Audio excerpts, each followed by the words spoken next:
ദൈവനാമത്തിന് മഹത്വം ഉണ്ടാവട്ടെ. വീണ്ടും ഒരിക്കൽ കൂടി ഇവിടെ കടന്നു വരുവാനും നിങ്ങളുടെ ഇവിടെയുള്ള ദൈവമക്കളോട് ഒരുമിച്ച് അല്പസമയം ദൈവത്തിൻ്റെ വചനത്തിനു മുമ്പാകെ നിൽപ്പാനും വീണ്ടും ദൈവം നൽകിയിരിക്കുന്ന അവസരത്തിനായിട്ട് ദൈവത്തെ സ്തുതിക്കുന്നു. ദൈവത്തിൻ്റെ മക്കൾ കൂടി വരുന്ന സന്ദർഭങ്ങളിൽ അതിപ്രധാനമായി നാം ശ്രദ്ധിക്കേണ്ട ഒരു വസ്തുത, കർത്താവിൻ്റെ ഒരു വാഗ്ദത്തപ്രകാരം കർത്താവിൻ്റെ നാമത്തിൽ കൂടി വരുന്നവരുടെ മധ്യേ കർത്താവുണ്ട് എന്നുള്ളതായ ആ സത്യത്തെ, ആ സാന്നിധ്യബോധത്തെ അനുനിമിഷം തിരിച്ചറിഞ്ഞുകൊണ്ട് തന്നെ ആവണം നാം കൂടി വരാൻ.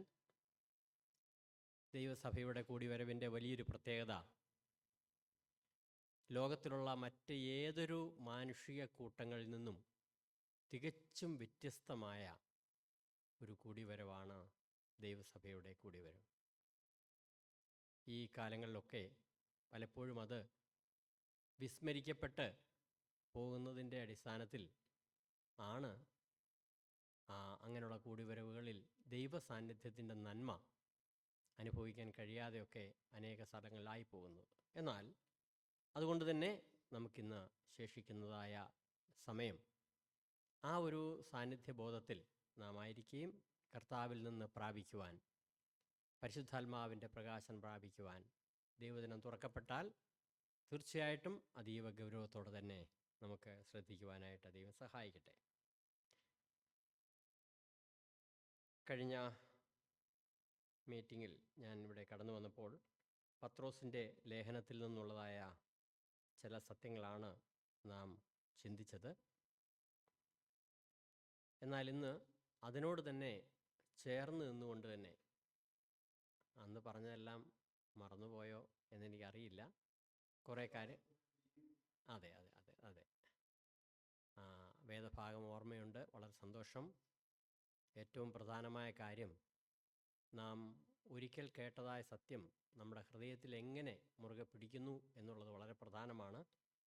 മാത്രമല്ല, കേൾക്കുന്നത് അധികം ശ്രദ്ധയോടെ കരുതിക്കൊള്ളുവാൻ ആവശ്യം എന്ന് പ്രത്യേകം നിർദ്ദേശമുണ്ട്.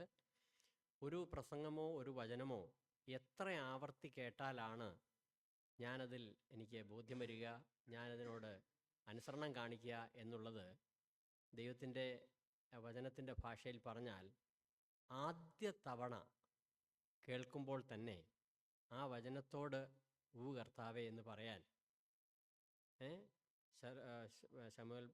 ശമൂവേൽ ബാലൻ പറഞ്ഞല്ലേ, അരുളി ചെയ്യണമേ അടിയൻ കേൾക്കാം. ആ ഒരു ആക്സെപ്റ്റൻസ്, ആ ഒരു സ്വീകരിക്കുവാനുള്ള മനസ്സ് ഒരുക്കപ്പെടുക. കർത്താവ് തന്നെ തൻ്റെ വചനം പറയുമ്പോഴൊക്കെ ചില കണ്ടീഷൻസ് പറഞ്ഞിട്ടുണ്ട്. എന്താ, ദൈവത്തിൻ്റെ വചനം എന്ന് പറയുന്നത് വിത്ത് വിതയ്ക്കാനായിട്ട് പോയ ഒരുവനോട് ഉപമിച്ചിട്ടുണ്ട്. അപ്പോൾ വിത്ത് നല്ല നിലത്ത് വീഴുക, വഴിയിൽ വീഴുക, പാറയിൽ വീഴുക, മുള്ളിനിടയിൽ വീഴുക, ഇങ്ങനെ ഒരേ വേദിയിലിരിക്കുന്ന അനേകരുടെ ഹൃദയം ഈ വ്യത്യസ്ത നിലയിൽ ഒരുക്കപ്പെടാൻ സാധ്യതയുണ്ട്. അപ്പം നമ്മുടെ ഹൃദയം നല്ല നിലമായി ഒരുക്കപ്പെട്ടിട്ടാണ്, ആ ഒരു മനസ്സൊരുക്കത്തോടു കൂടിയാണ് ദൈവത്തിനെ ശ്രദ്ധിക്കുന്നതെങ്കിൽ തീർച്ചയായും ഒരു പ്രാവശ്യം കേട്ടാൽ തന്നെ മതി. എന്തുകൊണ്ടാണ് അനേക വർഷങ്ങൾ ദൈവവചനം കേട്ടിട്ടും കാര്യമായി ഒന്നും ഗ്രഹിച്ചിട്ടില്ല എന്നുള്ളത് എത്രയോ വലിയ അപകടം പിടിച്ചൊരു കാര്യമാണ്. അതുകൊണ്ട് തന്നെ പരമാവധി ജാഗ്രതയോടെ, ഉത്സാഹത്തോടെ, ശ്രദ്ധയോടെ, മാനുഷികമായ നമുക്ക് ശാരീരികമായ ബലഹീനതയും ശ്രദ്ധക്കുറവുമൊക്കെ സ്വാഭാവികമായുണ്ട്. എങ്കിലും പ്രാർത്ഥനയോടെ ഇരിക്കുമെങ്കിൽ, നമുക്കറിയാം, നമ്മൾ ഈ ദൈവവചനം കേൾക്കാനിരിക്കുമ്പം ഉള്ളൊരു പ്രശ്നം, നമ്മുടെ മാനസികാവസ്ഥയ്ക്ക് ഇണങ്ങി നമ്മളിരിക്കുമ്പോൾ നമുക്ക് വളരെ എന്താ പറയുക, നമുക്ക് ഉറക്കം വരിക, നമുക്ക് ക്ഷീണം വരിക, ശ്രദ്ധിച്ചാൽ മനസ്സിലാകാൻ പ്രയാസം. അപ്പോൾ ഈ പ്രസംഗകർ ഒത്തിരി തമാശയൊക്കെ പറഞ്ഞെങ്കിലേ നമ്മളെ ഉണർത്തിയിരുത്താൻ പറ്റുകയുള്ളൂ. പക്ഷെ വചനം പറയുന്നിടത്ത് അധികം തമാശ പറയാൻ സാധിക്കുമോ എന്നെനിക്ക് അറിഞ്ഞുകൂടാ. കാരണം ഞാൻ ഓർക്കുന്നൊരു കാര്യമുണ്ട്, അനേക പ്രസംഗങ്ങൾ കേൾക്കുന്നതിനിടയിൽ തമാശ പറഞ്ഞത് മാത്രം ഓർമ്മയിലുണ്ടാകും, വചനം പറഞ്ഞത് മുഴുവൻ മറന്നു പോകും. അതുകൊണ്ട് പിശാച് ഈ തമാശ മാത്രം ഓർപ്പിക്കും, വചനം ഓർപ്പിക്കത്തില്ല. അപ്പം അതുകൊണ്ട് അധികം തമാശ ഒന്നും ഞാൻ പറയാനായിട്ട് ശ്രമിക്കില്ല. നിങ്ങൾ മനഃപൂർവ്വമായി പ്രാർത്ഥനയോടെ ഉത്സാഹത്തോടെ ഇരിക്കുമെങ്കിൽ ചുരുങ്ങിയ സമയമേ ഉള്ളല്ലോ, നമുക്ക് വളരെ അത് പ്രയോജനപ്പെടുവാൻ കഴിയും. രണ്ട് കാര്യങ്ങൾ പ്രാരംഭമായിട്ട് ഞാൻ ഓർപ്പിക്കുകയാണ്. ഇയ്യോബിൻ്റെ പുസ്തകത്തിൽ 4-ാം അധ്യായം അതിൻ്റെ 5-ാം വാക്യത്തിൽ ഇങ്ങനെയൊരു വാക്യമുണ്ട്: ഞാൻ നിന്നെക്കുറിച്ച് ഒരു കേൾവി മാത്രമേ കേട്ടിരുന്നുള്ളൂ. ഭക്തനായ ഇയ്യോബ് ദൈവവിചാരവും ദൈവവിശ്വാസവും ദൈവഭയവും നന്നായിട്ടുണ്ടായിരുന്ന ഒരു ഭക്തനായിരുന്നു. നമുക്കറിയാം, ദൈവം പ്രത്യേകമായ സർട്ടിഫിക്കറ്റ് കൊടുത്തിരിക്കുന്ന അപൂർവം ചില വ്യക്തികൾ ഒരാളാണ് ഇയ്യോബ് എന്ന് പറയുന്നത്. നീതിമാനും ഭക്തനുമായ മനുഷ്യനാണ്. എന്നാൽ അങ്ങനെ നീതിമാനും ഭക്തനായി ജീവിച്ച ആ ഇയ്യോബ് പറയുന്നത്, ഞാൻ നിന്നെക്കുറിച്ച്, അതായത് ദൈവത്തെക്കുറിച്ച് ഒരു കേൾവി മാത്രമേ കേട്ടിരുന്നുള്ളൂ, അധികം കാര്യങ്ങൾ മനസ്സിലാക്കിയിട്ടില്ല. ഇന്ന് ഞാൻ എന്ത് ചെയ്യുന്നു? ഇന്ന് ഞാൻ സാക്ഷാൽ നിന്നെ ഞാൻ കാണുന്നു, ദൈവത്തെ അറിയുന്നു, നിനക്ക് സകലവും സാധ്യമാണ് എന്നുള്ള നിലയിൽ അവിടെ ഇയ്യോബ് പറയുന്നുണ്ട്. വാസ്തവത്തിൽ നമ്മുടെ ജീവിതത്തിൽ വളരെ വർഷങ്ങൾ കാര്യങ്ങളൊക്കെയും ഗ്രഹിക്കുന്നുവെങ്കിലും ദൈവത്തെ സംബന്ധിച്ചുള്ളതായ നമ്മുടെ കാഴ്ചപ്പാടുകൾ ഏത് വിധത്തിലാണ് പ്രകാശിച്ചിരിക്കുന്നത്, ബോധ്യപ്പെട്ടിരിക്കുന്നത്, അതനുസരിച്ചാണ് വാസ്തവത്തിൽ നമുക്ക് ദൈവത്തെ വിശ്വസിക്കുവാനും ദൈവത്തെ അനുഭവിക്കുവാനും ഒക്കെ സാധിക്കുകയുള്ളൂ. അതുപോലെ യിരെമ്യാവിൻ്റെ പുസ്തകത്തിൽ പ്രവചനത്തിൽ ഇങ്ങനെ വായിക്കുന്നു, 29:13 ഇങ്ങനെ വായിക്കുകയാണ്: നിങ്ങൾ എന്നെ അന്വേഷിക്കും, പൂർണ്ണ ഹൃദയത്തോടെ അന്വേഷിക്കുമ്പോൾ നിങ്ങൾ എന്നെ കണ്ടെത്തും. അത് വളരെ പ്രധാനപ്പെട്ട ഒരു ചിന്തയാണെങ്കിൽ ആശയമാണ്. നിങ്ങൾ എന്നെ അന്വേഷിക്കും, എന്നാൽ പൂർണ്ണ ഹൃദയത്തോടെ അന്വേഷിക്കുമ്പോൾ നിങ്ങൾ എന്നെ കണ്ടെത്തും. അപ്പോൾ നമ്മുടെ സ്വാഭാവികമായി നമ്മുടെ ദൈവവചനം വായിക്കുക, പഠിക്കുക എന്നൊക്കെ ചെയ്യുന്നത് ഒരു ആചാരമായി, ഒരു പരിചയമായി നമുക്ക് ചെയ്യാമെങ്കിലും പൂർണ്ണ ഹൃദയത്തോടെ ദൈവവചനം വായിക്കുകയും അന്വേഷിക്കുകയും ചെയ്യുമ്പോഴെന്ത് ചെയ്യും? ദൈവം നമുക്ക് കൂടുതൽ വെളിപ്പാട്, കൂടുതൽ ദൈവത്തിൻ്റെ പ്രകാശനം, ദൈവത്തിൻ്റെ വചനത്തിലെ സത്യങ്ങളെ ഗ്രഹിക്കുവാനായിട്ട് നമ്മുടെ ബുദ്ധിയെ തുറന്നു വരും. എമ്മോസിലേക്ക് പോയ ശിഷ്യന്മാർക്കും അതേ അനുഭവം നമുക്കറിയാം. കർത്താവ് കൂടെ നടന്നിട്ട് അവരോട് പറഞ്ഞുകൊണ്ടൊക്കെ ഇരുന്നു, പക്ഷേ എന്ത് ചെയ്തില്ല? അപ്പോഴും യേശുവിനെ അവർ മനസ്സിലാക്കിയില്ല. എന്നാൽ ഒടുവിൽ അപ്പോൾ എടുത്ത് കൊടുത്തു, അന്നേരം അവരുടെ കണ്ണു തുറന്നു, അവർ അവനെ അറിഞ്ഞു. അപ്പോൾ നമ്മുടെ ജീവിതത്തിൽ നാം സേവിക്കുന്ന ദൈവത്തെ, നാം പിൻപറ്റുന്ന നമ്മുടെ കർത്താവിനെ നാം വളരെ വ്യക്തമായ നിലയിൽ ഒന്ന് മനസ്സിലാകുക, ഒന്ന് ഗ്രഹിക്കുന്നത് വരെ നാം എന്തു ചെയ്യും? നമ്മുടെ ജീവിതം എപ്പോഴും ഒരു അടഞ്ഞ പോലെ എന്ന് പറഞ്ഞാൽ വേണ്ടത്ര പ്രയോജനപ്പെടുവാൻ കഴിയാത്ത അവസ്ഥയിലേക്ക് നാം തീരുകയാണ്. എന്നാൽ കർത്താവ് നമ്മെ വിളിച്ചിരിക്കുന്ന വിളിക്ക് വലിയൊരു ലക്ഷ്യമുണ്ട്, ഉദ്ദേശമുണ്ട്. കേവലം നമ്മെ ഏതെങ്കിലും ഒരു കെട്ടിടത്തിലോ പള്ളിയിലോ ഇങ്ങനെ ഒരു സമൂഹമായിട്ട് ഒരാചാരങ്ങൾ അനുഷ്ഠിച്ച് പോകുന്ന ആളുകളായിട്ടല്ല, വ്യക്തമായ ഉദ്ദേശ ലക്ഷ്യങ്ങൾ നമ്മെ വിളിച്ചതിന് ഉണ്ട്. നാം ദൈവത്തിൻ്റെ വിളിയുടെ പ്രത്യേകത, നമ്മുടെ പ്രാപ്തിയോ കഴിവോ നോക്കിയിട്ടല്ല കർത്താവ് നമ്മെ വിളിച്ചിരിക്കുന്നത്. നമുക്കറിയാം, കർത്താവ് തന്നെ ഈ ലോകത്തിൽ വന്നപ്പോൾ താൻ തൻ്റെ ശിഷ്യന്മാരെ വിളിക്കുമ്പോൾ വളരെ സാധാരണക്കാരായ ആളുകൾ, ഒരു മുൻപേ വളരെ ജ്ഞാനമോ വളരെ പഠിപ്പോ വളരെ ഒന്നും പ്രത്യേകതയുള്ളവരല്ല, വളരെ സാധാരണക്കാരായിട്ട് ഈ ഭൂമിയിൽ ജീവിച്ചിരുന്ന ആളുകളാണ്. എന്നാൽ അവരെ വിളിച്ച് കർത്താവ് കൂടെ കൊണ്ടു നടന്ന് പരിശീലിപ്പിച്ചൊരു കാര്യം, സ്വർഗത്തിൽ നിങ്ങൾക്കൊരു പിതാവുണ്ട്, ഒരു ദൈവമുണ്ട്, ആ ദൈവത്തെ പരിചയപ്പെടുത്തി. രണ്ടാമത്, ആ ദൈവത്തിൽ നിന്നും അല്ലെങ്കിൽ ഈ ഭൂമിയിലേക്ക് ആ ദൈവം എന്നെ അയച്ചിരിക്കുകയാണ്. അതുകൊണ്ട് ആ കർത്താവിനെ അവർ മനസ്സിലാക്കി വന്നപ്പോഴാണ് മനസ്സിലായത്, അവരുടെ ജീവിതത്തിൽ കണ്ടെത്തിയിരിക്കുന്ന ഈ ക്രിസ്തു എത്ര മഹത്വവാനാണെന്ന് അവരറിഞ്ഞത്. പിന്നീട് ആ കർത്താവിൻ്റെ മുമ്പിൽ തങ്ങളെ തന്നെ പൂർണ്ണമായി അവർ സമർപ്പിച്ചു. നാം ചില ആഴ്ചകൾക്ക് മുമ്പ് ഒരു പക്ഷേ നിങ്ങൾ ആ വേദഭാഗം വായിച്ച് ധ്യാനിച്ചിട്ടുണ്ട്. റോമാലേഖനം 12-ാം അധ്യായം. അത് തുറന്ന് നമുക്ക് അതിലേക്ക് വരാം. അതിൻ്റെ തുടക്കത്തിൽ നാം ഇങ്ങനെ വായിക്കുന്നു: സഹോദരന്മാരെ, ഞാൻ ദൈവത്തിൻ്റെ മനസ്സലിവ് ഓർപ്പിച്ച് നിങ്ങളെ പ്രബോധിപ്പിക്കുന്നത്, നിങ്ങൾ ബുദ്ധിയുള്ള ആരാധന നിങ്ങളുടെ ശരീരങ്ങളെ ജീവനും വിശുദ്ധിയും ദൈവത്തിന് പ്രസാദവുമുള്ള യാഗമായി സമർപ്പിക്കുവിൻ. ഈ ലോകത്തിന് അനുരൂപമാകാതെ നന്മയും പ്രസാദവും പൂർണ്ണതയുമുള്ള ദൈവഹിതം ഇന്നതൊന്ന് തിരിച്ചറിയേണ്ടതിന് മനസ്സ് പുതുക്കി രൂപാന്തരപ്പെടുവിൻ. നോക്കുക, ഈ വാക്യം അവിടെ വരുന്നതിന് മുമ്പ് അതിൻ്റെ 11 അധ്യായങ്ങൾ അപ്പോസ്തലനായ പൗലോസ് ഒരു മനുഷ്യൻ്റെ രക്ഷയെക്കുറിച്ച്, നീതീകരണത്തെക്കുറിച്ച് സമർത്ഥമായി സ്ഥാപിച്ച ശേഷം അതിൻ്റെ ഒടുവിൽ 11-ാം അധ്യായത്തിൻ്റെ ഒടുവിലേക്ക് വരുമ്പോൾ 33-ാം വാക്യത്തിൽ ഇങ്ങനെ വായിക്കുന്നു: ദൈവത്തിൻ്റെ ധനം, ജ്ഞാനം, അറിവ് എന്നിവയുടെ ആഴമേ, അവൻ്റെ ന്യായവിധികൾ എത്ര അപ്രമേയവും അവൻ്റെ വഴികൾ എത്ര അഗോചരവുമാകുന്നു. കർത്താവിൻ്റെ മനസ്സറിഞ്ഞവനാർ, അവന് മന്ത്രിയായിരുന്നവനാർ, അവന് വല്ലതും മുമ്പേ കൊടുത്തിട്ട് പ്രതിഫലം വാങ്ങുന്നവനാർ, സകലവും അവനിൽ നിന്നും അവനാലും അവനിലേക്കും ആകുന്നുവല്ലോ, അവൻ എന്നേക്കും മഹത്വം. ആമേൻ എന്ന് പറഞ്ഞാണ് 11-ാമത്തെ അധ്യായം അവസാനിപ്പിക്കുന്നത്. അതായത് ദൈവത്തെ സംബന്ധിച്ചുള്ളതായ ദൈവത്തിൻ്റെ മഹത്വവും അവൻ്റെ ജ്ഞാനവും ഒക്കെ മനുഷ്യനെ സംബന്ധിച്ച് എത്ര അപ്രമേയമാണ് എന്ന് പറഞ്ഞാൽ അത് വിവരിക്കുവാൻ കഴിയാത്ത വിധത്തിൽ, അതുപോലെ തന്നെ അത് ഗ്രഹിക്കുവാനായിട്ട് എത്ര പ്രയാസമുള്ള. എന്നാൽ അങ്ങനെയുള്ളതായ ആ ദൈവമാണ് നമ്മെ രക്ഷിച്ചിരിക്കുന്നത്, നമ്മെ വിളിച്ചിരിക്കുന്നത്. അതുകൊണ്ട് തന്നെ എന്നിട്ട് അവിടെ ഇംഗ്ലീഷിൽ വായിക്കുമ്പോൾ therefore എന്ന് പറഞ്ഞാണ് തുടങ്ങുന്നത്, ഇവിടെ മലയാളത്തിൽ സഹോദരന്മാരെ എന്ന് പറഞ്ഞാണ് തുടങ്ങുന്നത്. എന്നിട്ട് ദൈവത്തിൻ്റെ മനസ്സലിവ് ഓർപ്പിച്ചുകൊണ്ട് പറയുകയാണ്, എന്താ, നിങ്ങൾ ദൈവത്തിനായിട്ട് പൂർണ്ണമായിട്ടും സമർപ്പിക്കണം. കാരണം ഇന്നലെ വരെ എവിടെ സമർപ്പിച്ചിരുന്നു? പിശാചിനും ഈ ലോകത്തിനും നാം സമർപ്പിതരായിരുന്നു. എന്നാൽ അവിടെ നിന്ന് നമ്മെ വിളിച്ചു കൊണ്ടുവന്നിട്ട് ഇത്ര ശ്രേഷ്ഠവാനായ ദൈവത്തിൻ്റെ മുമ്പിൽ നമ്മെ തന്നെ സമർപ്പിക്കുവാനായിട്ട് ആഹ്വാനം ചെയ്യുമ്പോൾ ഒരു പുതിയ ജീവിത വീക്ഷണത്തിലേക്ക് അവൻ കൊണ്ടിരിക്കുകയാണ്. അതായത് ലോകത്തിൽ കർത്താവായ യേശു ക്രിസ്തുവിൽ വിശ്വസിച്ച് ആശ്രയിച്ച് മുമ്പോട്ട് വന്നതായ ദൈവജനത്തിൻ്റെ കൂട്ടായ്മ പോലെ ഇത്ര ഹൃദ്യവും ഇത്ര അനുഗ്രഹീതമായൊരു കൂട്ടായ്മ ലോകത്തിൽ വേറെയില്ല. അതുപോലെ തന്നെ കർത്താവായ യേശുക്രിസ്തു മുഖാന്തരം ദൈവത്തിൽ വിശ്വസിച്ചതായ മനുഷ്യരെ പോലെ ഇത്ര പുതുക്കം പ്രാപിക്കാവുന്ന വേറൊരു അനുഭവം വേറെയില്ല. പക്ഷെ നമ്മളെല്ലാവരും അങ്ങനെ അനുഭവിക്കുന്നുണ്ടോ എന്ന് ചോദിച്ചാൽ അത് വ്യത്യസ്തമായ കാര്യമാണ്. ദൈവം നമുക്ക് വാഗ്ദത്തം ചെയ്യാഞ്ഞിട്ടല്ല, അത് അനുഭവത്തിലേക്ക് കൊണ്ടുവരാനായിട്ടുള്ള ചില മാർഗനിർദ്ദേശങ്ങളാണ് ഇവിടെ കണ്ടത്. അതുകൊണ്ട് ആ നേരത്തെ വായിച്ച 12:2 അവസാന ഭാഗത്ത് പറയുന്നത് എന്താ, നന്മയും പ്രസാദവും പൂർണ്ണതയുമുള്ള ദൈവഹിതം ഇന്ന് തിരിച്ചറിയേണ്ടതിന് മനസ്സ് പുതുക്കി രൂപാന്തരപ്പെടണം.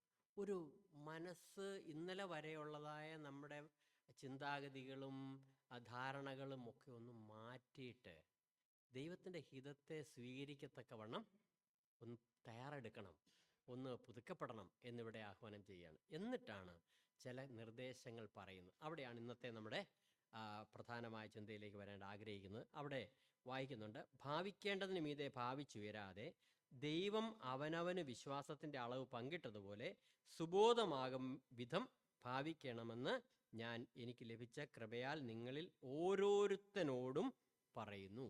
നിങ്ങളിൽ ഓരോരുത്തനോടും പറയുന്നു. അപ്പോൾ ഇവിടെ തുടർന്ന് പറയാൻ പോകുന്ന കാര്യം, അത് പൊതുവേ ഒരു സമൂഹത്തെ ഒന്നിച്ച് പറയുന്ന ജനറലൈസ് ചെയ്യുന്നില്ല, മറിച്ച് വളരെ ഓരോരുത്തരോടും പ്രത്യേകമായി പറയാൻ കഴിയുന്ന രീതിയിൽ നമ്മളെ ഒന്ന് വ്യത്യസ്തരാക്കുകയാണ്. പൊതുവിൽ നമുക്കറിയാം, ഒരു കൂട്ടത്തിൽ പണ്ടൊരു പറച്ചിലുണ്ട്, നാം ഏറ്റവും അടുത്തിടപഴകുന്ന 5 പേരുടെ പേരിൻ്റെ ഒരു ആവറേജ് ആയിരിക്കും ഞാൻ എന്നാണ്. നമ്മൾ എപ്പോഴും കണ്ടുമുട്ടുന്ന, സംസാരിക്കുന്ന, ഒരുമിച്ച് ജീവിക്കുന്ന 5 പേരെന്ന് ചുമ്മാ ഒരു കണക്ക് പറയുന്നതാണ്. ആ 5 പേരുടെ ഒരു ആവറേജ് ആയിരിക്കും നമ്മളെന്നാണ്.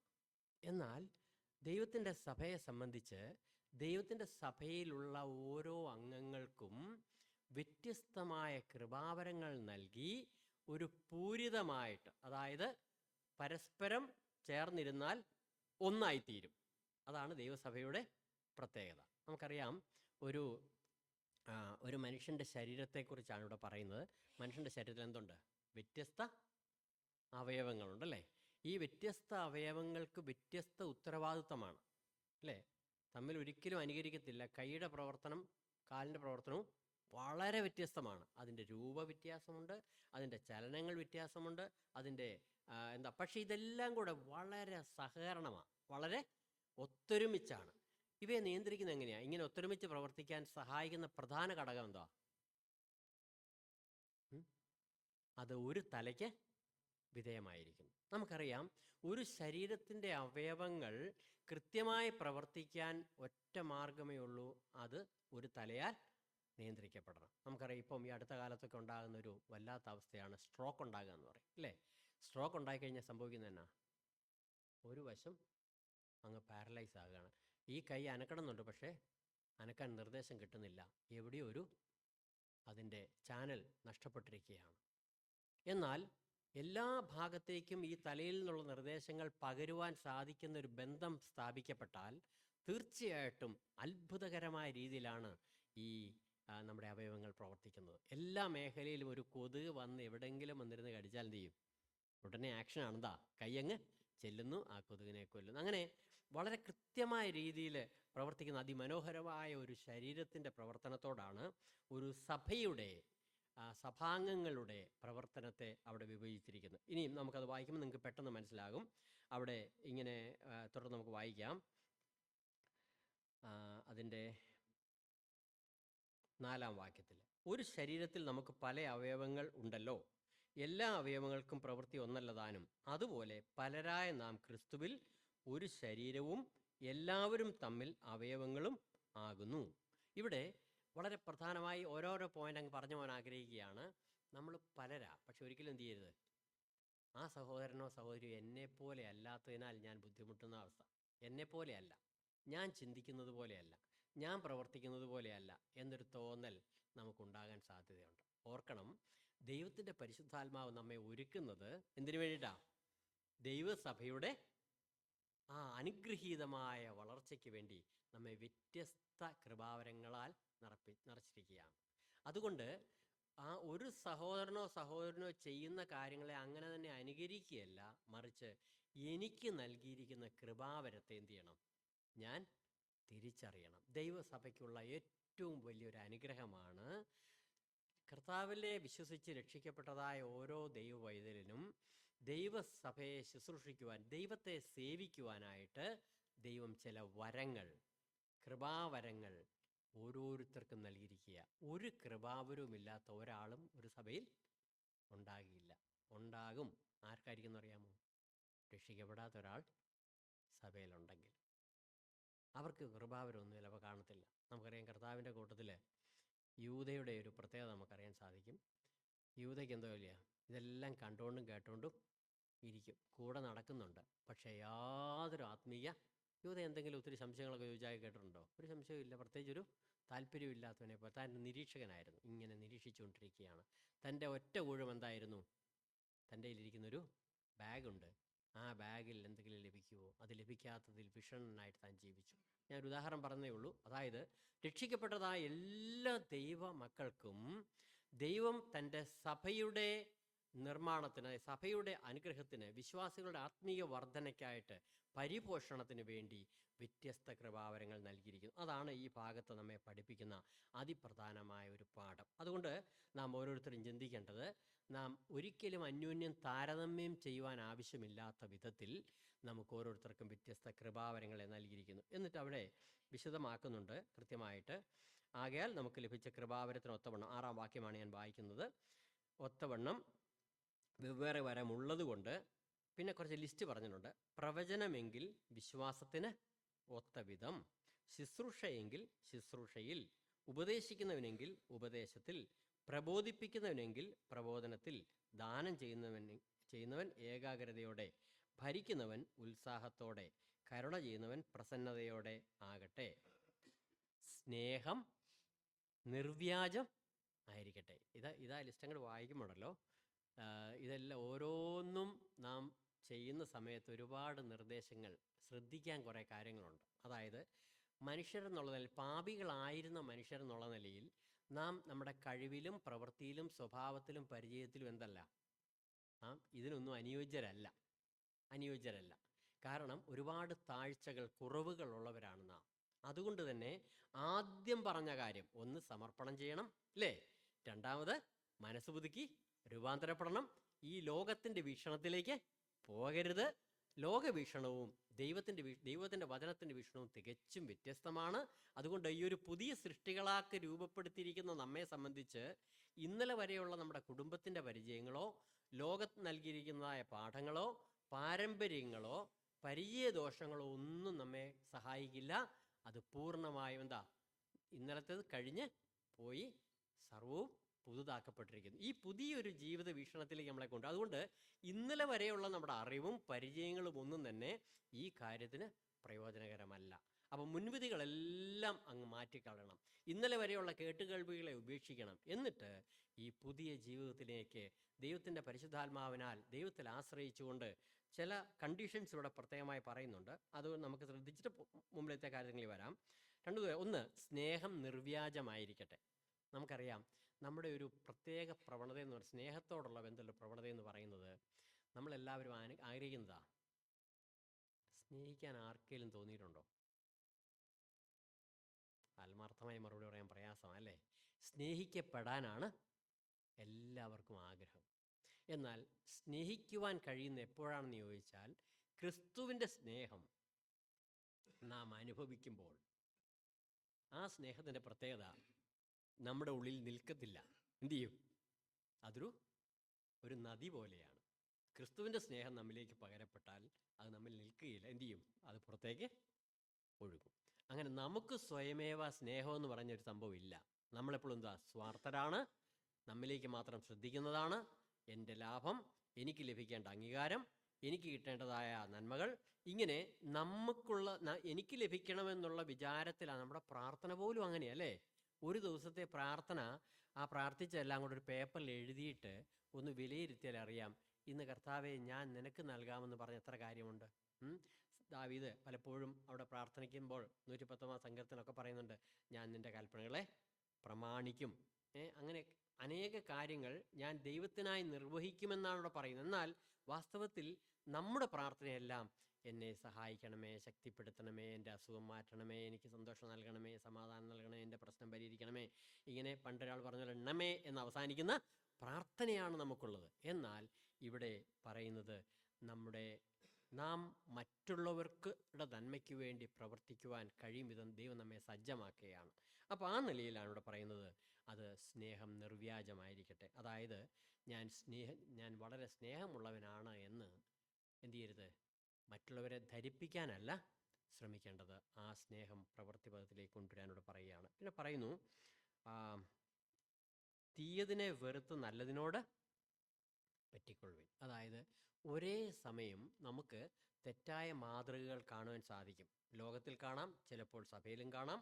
അങ്ങനെ നല്ല കാര്യങ്ങളും തീയതും നന്മയുമായിട്ടുള്ള കാര്യങ്ങളെ വകതിരിച്ച് മനസ്സിലാക്കുകയും, അതായത് ആത്മീയ പക്വതയെക്കുറിച്ച് പറയുന്നിടത്ത് ഇങ്ങനെ പറയുന്നത്, നന്മതിന്മകളെ തിരിച്ചറിയുവാൻ തഴക്കത്താൽ അഭ്യസിച്ച ഇന്ദ്രിയങ്ങളുള്ളവരെന്ന് പറയുന്നുണ്ട്. അതായത് ആത്മീയ പക്വത എന്ന് പറയുന്നത് വളരെ വേഗം ഒരു കാര്യം കാണുകയോ കേൾക്കുകയോ ചെയ്യുമ്പോൾ ശരിയോ തെറ്റോ എന്ന് തിരിച്ചറിയാനായിട്ട് ഉള്ള ഒരു കഴിവാണ് അവിടെ പറയുന്നത്. എന്നിട്ട് പറയുന്നു, സഹോദര പ്രീതിയിൽ തമ്മിൽ സ്ഥായി പൂണ്ട് ബഹുമാനിക്കുന്നതിൽ അന്യോന്യം മുന്നിട്ടുകൊള്ളുവീൻ. ഇവിടെ എനിക്ക് ഈ ഒരു കാര്യത്തിൽ മാത്രമാണ് ഒരു കോമ്പറ്റീറ്റീവായിട്ട് പറയുന്നത്. ഏത് ഒരു മത്സര ഭാഷ അവിടെ ഉപയോഗിക്കുന്നുണ്ട്. എന്താ പറയുന്നത്? സഹോദര പ്രീതിയിൽ തമ്മിൽ സ്ഥായി പൂണ്ട് ബഹുമാനിക്കുന്നതിൽ അന്യോന്യം മുന്നിട്ടുകൊള്ളുവീൻ. മറ്റുള്ളവരെ ബഹുമാനിക്കുക എന്ന് പറയുന്നത് സത്യത്തിൽ ഇഷ്ടമുള്ള കാര്യമാണോ? ശരിക്കും ബഹുമാനിക്കപ്പെടാനാണ് എല്ലാവരും ആഗ്രഹിക്കുന്നത്. എന്നെ പരിഗണിച്ചില്ല, എന്നെ നോക്കിയില്ല, എന്നെ കണ്ടിട്ട് എന്ത് ചെയ്യില്ല, ശ്രദ്ധിച്ചില്ല. ഇങ്ങനെ പരിഗണിക്കപ്പെടാൻ ആഗ്രഹിക്കുന്ന ഒരു മനസ്സുമായി നിൽക്കുമ്പോൾ മറ്റുള്ളവരെ ബഹുമാനിക്കുന്നതിൽ ഇവിടെ എന്തിരിക്കുക? മുന്നിട്ട് കൊള്ളുവി എന്ന് പറഞ്ഞ അർത്ഥം എന്നാ? കൂടുതൽ മുന്നോട്ട് വരാനാണ് പറയുന്നത്. മുന്നോട്ട് വരാൻ. ഇത് നമ്മുടെ സ്വഭാവത്തെ മാറ്റിക്കളയും, നമ്മുടെ ജീവിതശൈലിയെ മാറ്റും. ഒരു പുതിയ കാഴ്ചപ്പാടാണത്. ഇത് ഗ്രഹിക്കാൻ ഇച്ചിരി പ്രയാസം കേട്ടോ. എന്ന് പറഞ്ഞാൽ നമ്മുടെ ഉള്ളിൽ ഇല്ലാത്തൊരു കാര്യം, നമുക്ക് സ്വഭാവത്തിലില്ലാത്ത കാര്യമാണ്. അപ്പോൾ സഹോദരപ്രീതിയിൽ തമ്മിൽ സ്ഥായിവുണ്ടെന്ന് പറഞ്ഞാൽ, സഹോദരനോട്, ക്രിസ്തുവിലുള്ള സഹോദരനോട് എനിക്കുണ്ടായിരിക്കേണ്ട കാഴ്ചപ്പാട് വളരെ വ്യത്യാസമാണ്. ഇവിടെ ആ പ്രീതി എന്ന് പറഞ്ഞാൽ നമ്മുടെ ഹൃദയത്തിലുണ്ടായിരിക്കേണ്ട ഒരു മനോഭാവം അല്ലേ? നമ്മുടെ ഹൃദയത്തിലില്ലെങ്കിൽ, ഒരു സഹോദരൻ പറഞ്ഞു, നമുക്ക് ദൈവജനത്തിൻ്റെ ഹൃദയത്തിലാണ് സ്ഥാനം വേണ്ടത്. ദൈവജനത്തിൻ്റെ ഹൃദയത്തിൽ സ്ഥാനം വേണം. അവർ കാണുമ്പം സഹോദര എന്താ സ്തോത്രം, ഹല്ലേലൂയ, പ്രൈസ് ലോർഡ് എന്നൊക്കെ പറയുന്ന കുറേ വാക്കുകളൊക്കെ ഉണ്ട്. പക്ഷേ ഹൃദയത്തിൽ എന്താണ് എന്നെക്കുറിച്ച് വിചാരിക്കുന്നതെന്നുള്ളത് നാം പലപ്പോഴും ശ്രദ്ധിക്കാറില്ല. ഇവിടെ പറയാ സഹോദര പ്രീതിയിൽ സ്ഥായി പോകുക എന്ന് പറഞ്ഞാൽ എനിക്ക് മറ്റുള്ള സഹോദരങ്ങളോടുള്ളതായ ആ ഹൃദയത്തിലുള്ളതായ എൻ്റെ വിചാരം, അതിൽ അവരോടുള്ള സന്തോഷവും താല്പര്യവുമാണ് ഇവിടെ ഉണ്ടായിരിക്കേണ്ടത്. പിന്നെ പറയുന്നു, ഉത്സാഹത്തിൽ മടുപ്പില്ലാതിരിക്കണം. അതായത് നാം കഴിഞ്ഞ പ്രാവശ്യം ചിന്തിച്ചു, വിശ്വാസത്തോട് വീര്യം ചേർക്കണം. കേവല ചില വിശ്വാസം, ദൈവത്തിലാണ് വിശ്വസിക്കുന്നത്, കർത്താവിലാണ് വിശ്വസിക്കുന്നത്, ബൈബിളാണ് വിശ്വസിക്കുന്നത് എന്ന് പറയുന്ന ഒരു ഒഴുക്കൻ മട്ടിലുള്ളതായ ഒരു ധാരണയല്ല. മറിച്ച് നിങ്ങൾ ഇത്ര അത്ഭുതകരമായ ഒരു സത്യത്തെ, മാത്രമല്ല ഈ പ്രപഞ്ച സൃഷ്ടാവായ ദൈവം തൻ്റെ പുത്രനെ ഈ ലോകത്തിൽ അയച്ചു പഠിപ്പിച്ചു തന്ന സത്യങ്ങളിൽ നിങ്ങൾ വിശ്വസിക്കുന്നു എന്ന് പറഞ്ഞാൽ നിങ്ങൾ ആരാ? ആ വ്യത്യാസം എന്ന് പറയുന്നത് ചില്ലറയല്ല. വചനം നമ്മെ ബോധ്യപ്പെടുത്തുന്നപ്പോൾ നമ്മെ ദൈവം വ്യത്യസ്തരാക്കിയിരിക്കുന്നത് എത്ര എത്ര അധികം വ്യത്യസ്തരായിട്ടാണ് നമ്മെ മാറ്റിയിരിക്കുന്നത് എന്നവിടെ പറയുകയാണ്. അതുകൊണ്ട് തന്നെ ഉത്സാഹത്തിൽ മടുപ്പില്ലാതെ എന്ന് പറഞ്ഞാൽ ഇനിഷ്യേറ്റീവ് എടുക്കുക. മറ്റുള്ളവർ ചെയ്യട്ടെ, ഞാൻ മാറി നിൽക്കാം എന്നുള്ള നിലയിലല്ല. എനിക്ക് ദൈവം പ്രകാശനം നൽകുന്ന, എൻ്റെ ഹൃദയത്തെ പ്രേരിപ്പിക്കുന്ന നല്ല കാര്യങ്ങൾ, അല്ലെങ്കിൽ ചെയ്യേണ്ട കാര്യങ്ങൾ എനിക്ക് ബോധ്യമുള്ള, അല്ലെങ്കിൽ സഭയുടെ നന്മയ്ക്കായിട്ട് എൻ്റെ ഭാഗത്തുനിന്ന് നിർവഹിക്കുവാൻ നമുക്ക് പ്രേരണ നൽകുന്ന കാര്യങ്ങൾ ഉത്സാഹത്തോടെ, എല്ലാ നിലയിലുമുള്ള ഉത്സാഹം നമുക്ക് ഉണ്ടായിരിക്കേണ്ടത് ആവശ്യമാണ്. അങ്ങനെ ഉത്സാഹിക്കുമ്പോൾ ഞാൻ ഓർക്കുന്നുണ്ട്, ഞാൻ എൻ്റെ ബാല്യത്തിൽ ശരീരത്തിൽ വളരെ ബലഹീനനായ ഒരു മനുഷ്യനായിരുന്നു. അസുഖമൊക്കെ ഇങ്ങനെ വളരെ വലിയ, ഞങ്ങളുടെ മക്കളിൽ വെച്ചാൽ എനിക്ക് തോന്നുന്നു ഏറ്റവും അശു എന്നൊക്കെ നമ്മൾ പറയുകയല്ലേ. എൻ്റെ ജ്യേഷ്ഠന്മാരൊക്കെ നല്ല തടിയും മണ്ണുള്ള വലിപ്പമുള്ളവരൊക്കെ. പക്ഷേ ഞാൻ അല്പം അശുവായിരുന്നു എന്ന് പറഞ്ഞാൽ ശരീരത്തിൽ വളരെ ക്ഷീണിതനായിട്ട്. കാരണം ഒരു മിഷൻ ഫീൽഡിലാണ് ഞാൻ ജനിച്ചതും വളർന്നതും. വളരെ പരിമിതികളുണ്ടായിരുന്നു. ഞാനിപ്പോൾ ഓർക്കുന്നുണ്ട്, എൻ്റെ കൊച്ചു പ്രായത്തിൽ എൻ്റെ അമ്മ എന്നെ ഒരു ഡോക്ടറെ അടുത്ത് കൊണ്ടുപോയപ്പോൾ അമ്മയെ ഡോക്ടർ വഴക്ക് പറഞ്ഞു. ഈ കുഞ്ഞിന് പോഷകാഹാരക്കുറവ് ഉണ്ട്, അതുകൊണ്ട് ഒരു മാസം മുഴുവൻ കോഴിമുട്ട നൽകണമെന്ന് പറഞ്ഞെന്നെ അങ്ങനെ പറഞ്ഞ് ഞാൻ ഓർക്കുന്നുണ്ട്. അതായത് വേണ്ടത്ര പോഷകാഹാരം പോലും ലഭിക്കുവാൻ അന്ന് സാധിച്ചിരുന്നില്ല. അപ്പോൾ ആ നിലയിൽ വളരെ പരിമിതികൾ അന്നുണ്ടായിരുന്നു. കാരണം സുവിശേഷ വേലയിലാണ് എൻ്റെ ഫാദർ ആയിരുന്നത്. ആ കാലഘട്ടങ്ങളുടെ പ്രത്യേകത കൊണ്ട് അങ്ങനെയൊക്കെ ഉണ്ടായിരുന്നു. എന്നാൽ ഞാൻ ഇന്ന് ഓർക്കുമ്പോൾ അത്ര ബലഹീനായിരുന്നു എന്നെക്കൊണ്ട് ദൈവം ചെയ്യിച്ച പ്രവൃത്തിയും അധ്വാനവും നോക്കിയാൽ എത്ര അധികമാണ്. വളരെ അധ്വാനിക്കുവാൻ, വളരെ പ്രയത്നിക്കുവാൻ, വളരെയധികം സുവിശേഷ വേലയിൽ പോരാടുവാൻ, ഒരുപാട് കാര്യങ്ങളിൽ പ്രവർത്തിക്കുവാനായിട്ടുള്ള ശേഷി ആ ബലഹീനതയിൽ ദൈവം നൽകി തന്നു. അപ്പോസ്തലനായ പൗലോസ് ഇങ്ങനെ പറഞ്ഞു, എൻ്റെ കൃപ നിനക്ക് മതി, അത് ബലഹീനതയിൽ തികഞ്ഞു. അതുകൊണ്ട് എന്നെ കേൾക്കുന്ന ദൈവജനം ഓർക്കേണ്ട കാര്യം, നമ്മുടെ ബലഹീനതയിൽ പ്രശംസിച്ചോണം. എൻ്റെ കഴിവില്ലായ്മയാണ് ദൈവത്തിൻ്റെ ശക്തി പകരുവാൻ എന്നെ യോഗ്യനാക്കി തീർക്കുന്നത്. അതുകൊണ്ട് നമ്മെ നോക്കിയിട്ട് നമ്മുടെ ബലഹീനതയോ നമ്മുടെ കുറവുകളോ ഓർത്തുകൊണ്ടിരിക്കുകയല്ല, ഈ എന്നെ കൊണ്ട് ദൈവത്തിന് ഇത്ര വലിയ കാര്യം ചെയ്യുവാൻ സാധിക്കും എന്ന് വിശ്വസിക്കുകയാണ് ചെയ്യേണ്ടത്. പിന്നീട് അവിടെ പറയുന്നത്, കൊണ്ട് ഉത്സാഹത്തിൽ മടുപ്പില്ലാതെ ആത്മാവിൽ എരിവുള്ളവരായി. മനസ്സിലാക്കാൻ ഇച്ചിരി പ്രയാസം അല്ലേ? കാരണം ഈ രണ്ട് കാര്യങ്ങളും നമ്മുടെ സ്വാഭാവിക ചിന്തയിൽ അല്ലെങ്കിൽ ഭാഷയിൽ വരത്തില്ലാത്ത കാര്യമാണ്. ആത്മാവിൽ എരിവുള്ളവരായി എന്ന് പറയുന്നത് നമ്മുടെ ദൈവത്തിൻ്റെ പരിശുദ്ധാത്മാവും ദൈവാത്മാവും നമ്മളോട് തുടർമാനമായി നമ്മളോട് ഇടപെട്ടുകൊണ്ടായിരിക്കുന്നത് അല്ലേ? പക്ഷെ നമുക്കതങ്ങനെ വേർതിരിച്ചൊന്നും മനസ്സിലാക്കാൻ ഇച്ചിരി പാടാണെന്ന് എനിക്കറിയാം. എന്നാൽ ഓരോ നിമിഷത്തിലും നമ്മുടെ മനസാക്ഷിയോട് അല്ലേ, നമ്മുടെ ഉള്ളിൽ ദൈവത്തിൻ്റെ ആത്മാവ് പറഞ്ഞുകൊണ്ടിരിക്കും. ദൈവത്തിൻ്റെ ആത്മാവ് പറയുന്ന കാര്യമെന്ന് അറിയാമോ? ഒരു ചെറിയ നുണ പറഞ്ഞാൽ ഉടനെ തന്നെ എന്തുവാ പറയുന്നേ? ഉടനെ തന്നെ നമുക്കൊരു ഒരു പൾസ് നമ്മുടെ മൈൻഡിൽ വരും അല്ലേ? വേണ്ടായിരുന്നു, ഞാൻ നുണ പറയേണ്ടി വന്നു, നുണ പറഞ്ഞു പോയല്ലോ. അത് നമ്മെ കുറേ നേരത്തിന് അസ്വസ്ഥമാകും. ഉടനെ തന്നെ പരിശുദ്ധാത്മാവ് എന്തോ ഓർപ്പിച്ചു തരും, മോനെ നീ പറഞ്ഞത് നുണയാണ്, തെറ്റാണ്. അപ്പം നമ്മൾ എന്ത് ചെയ്യണ്ടേ? സോറി. ഉടനെ തന്നെ ആ തിരിച്ചറിവിൻ്റെ ആദ്യ നിമിഷത്തിൽ ആർക്കാണോ സോറി പറയാൻ സാധിക്കുന്നത്, അല്ലെങ്കിൽ പരിശുദ്ധാത്മാവ് പറഞ്ഞതിനെ ഏറ്റുപറയുക, പാപം ഏറ്റുപറയുക എന്ന് പറഞ്ഞാൽ മറ്റൊരാൾ പറഞ്ഞതിനെ കോപ്പി ചെയ്ത് പറയുകയാണ്. അപ്പോൾ ആ നിലയിൽ പരിശുദ്ധാത്മാവ് നമ്മെ ഓർപ്പിക്കുമ്പോൾ നാം ഏറ്റുപറയുമെങ്കിൽ തീർച്ചയായിട്ടും നമുക്ക് ഉടനെ തന്നെ അതിൻ്റെ ഫ്രീഡം ലഭിക്കുകയും നമ്മുടെ ഈ എന്തുകൊണ്ട് ഞാൻ നുണ പറയേണ്ടി വന്നു എന്ന് പറയുന്നത് ഒരു ചില കണ്ടെത്തലുകൾ ദൈവം നമ്മെ സഹായിക്കും. അപ്പോൾ ഒരുപാട് കാര്യങ്ങളിൽ അനുനിമിഷത്തിൽ ദൈവത്തിൻ്റെ ആത്മാവ് നമ്മെ സഹായിക്കുമ്പോൾ നമുക്കറിയാൻ സാധിക്കും, അതിനോട് ശരിയായി പ്രതികരിച്ച് പോകുമ്പോഴാണ് എന്ത് ചെയ്യുന്നത്? ആത്മാവിൽ എരിവുള്ളവരായി എന്ന് പറഞ്ഞാൽ സെൻസിറ്റീവ്, നമ്മുടെ ആ സെൻസിറ്റിവിറ്റി ഓഫ് ഹാർട്ട് എന്ന് പറയും, നമ്മുടെ ഹൃദയത്തിൻ്റെ സംവേദനക്ഷമത എന്നൊക്കെ അതിന് മലയാളത്തിൽ കട്ടിയുള്ള വാക്കുകളാണ്, അത് വർദ്ധിപ്പിക്കാനായിട്ട് സാധിക്കുന്നതായിരിക്കും.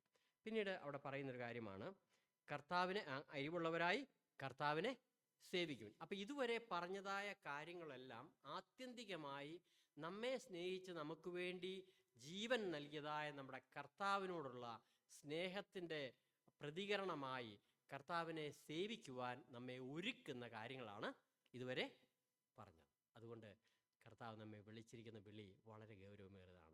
വളരെ വ്യക്തമായ ഉദ്ദേശശുദ്ധിയോടുകൂടിയാണ് കർത്താവ് നമ്മളെ വിളിച്ചിരിക്കുന്നത്. അതുകൊണ്ട് തന്നെ നാം നമ്മെ തന്നെ ദൈവത്തിൽ സമർപ്പിക്കുകയും നമ്മളെ ഓരോരുത്തർക്കും കൃപാവരങ്ങൾ നൽകിയിരിക്കുന്നതുകൊണ്ട് ഈ കൃപാവരങ്ങളെ ജ്വലിപ്പിക്കുക എന്നൊരു വാക്കാണ് പൗലോസ് അപ്പോസ്തലൻ തിമോത്തിയോസിനോട് പറയുന്നിടത്ത് പറഞ്ഞിരിക്കുന്നത്. ഇതിൻ്റെ കൃപാവരങ്ങൾ ജ്വലിപ്പിക്കണം എന്ന് പറഞ്ഞാൽ കൃപാവരങ്ങൾക്ക് പല സ്വഭാവമുണ്ട്. ആദ്യമൊക്കെ എനിക്ക് ചെറിയൊരു താല്പര്യമുള്ളൂ, വേണ്ടത്ര പ്രാപ്തിയൊന്നുമില്ല, പക്ഷേ അതിനെന്ത് ചെയ്യണം?